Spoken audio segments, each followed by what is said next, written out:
لبیک اللہم لبیک حج کا رکن اعظم وقوف عرفہ آج ادا کیا جائے گا۔ پہلے مرحلے میں حجاج کرام قافلوں کی صورت میں مکہ مکرمہ سے منا پہنچے، جہاں انہوں نے نماز ظہر، عصر، مغرب اور عشاء ادا کی۔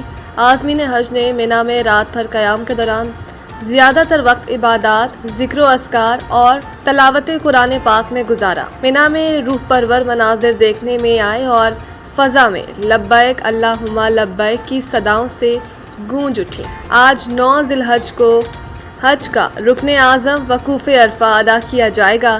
عازمین میدان عرفات میں جمع ہوں گے، جہاں مسجد نمرہ سے دیا جانے والا خطبہ حج سنیں گے اور ظہر و عصر کی نمازیں قصر ملا کر ایک ساتھ ادا کریں گے۔ میدان عرفات میں غروب آفتاب تک اللہ کے حضور توبہ استغفار اور دعاؤں کا سلسلہ جاری رہے گا۔ غروب آفتاب کے فوراً بعد عازمین حج عرفات سے مزدلفہ کے لیے روانہ ہوں گے۔ عازمین حج رات کھلے آسمان تلے مزدلفہ میں گزاریں گے، جہاں مغرب اور عشاء کی نمازیں ملا کر ایک ساتھ ادا کی جائیں گی اور جمعرات شیطانوں کو مارنے کے لیے کنکریاں چنی جائیں گی۔ 10 ذی الحج کی صبح عازمین حج مزدلفہ سے دوبارہ منا پہنچیں گے، جہاں بڑے شیطان کو کنکریاں ماری جائیں گی، جس کے بعد قربانی کر کے بال کٹوائے جائیں گے اور احرام کھول دیا جائے گا۔ بعد ازاں حجاج کرام مکہ مکرمہ جا کر طواف زیارت کریں گے اور واپس منا لوٹ آئیں گے۔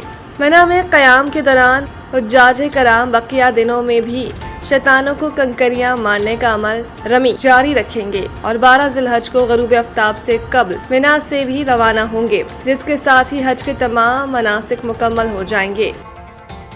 سعودیہ اور پاکستان کو بھی اسرائیل کے ساتھ ابراہیم معاہدے میں شامل ہو جانا چاہیے۔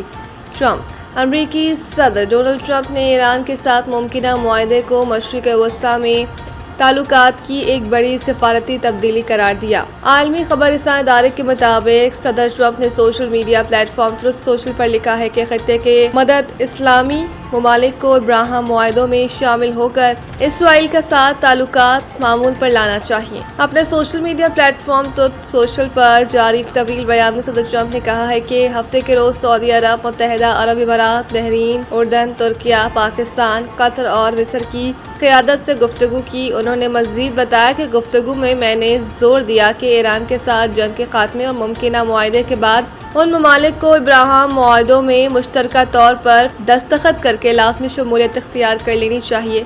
منجمد اثاثوں کی بحالی اور امریکہ کے ساتھ امن معاہدہ۔ ایرانی وفد قطر پہنچ گیا۔ ایرانی وزیر خارجہ عباس اراغچی، پارلیمان کے اسپیکر محمد باقر کالباف اور مرکزی بینک کے گورنر کے ہمراہ قطر پہنچ گئے۔ ایرانی میڈیا کے مطابق مذاکراتی ٹیم قطر میں ان حساس اور غیر حل شدہ معاملات جیسے منجمد اثاثوں پر تبادلہ خیال کریں گے جو ممکنہ مفاہمتی یادداشت تک پہنچنے میں رکاوٹ سمجھے جا رہے ہیں۔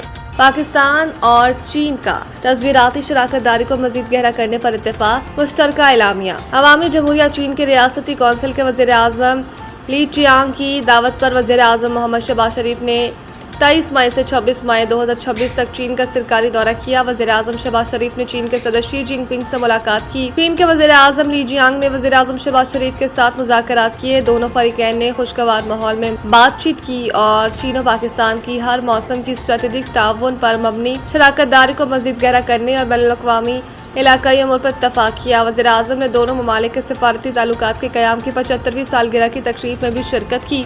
محمد رضوان کو ڈراپ کرنے کے حوالے سے پاکستان ٹیم کے ہیڈ کوچ کا اہم بیان سامنے آ گیا۔ ہیڈ کوچ کا کہنا تھا کہ میرے آنے سے قبل محمد رضوان نہ T20 اسکواڈ کا حصہ تھے اور نہ ہی کپتان تھے۔ انہوں نے کہا کہ West Indies one day series کے بعد ہمیں لگا کہ رضوان کو کپتانی سے ہٹا دینا چاہیے۔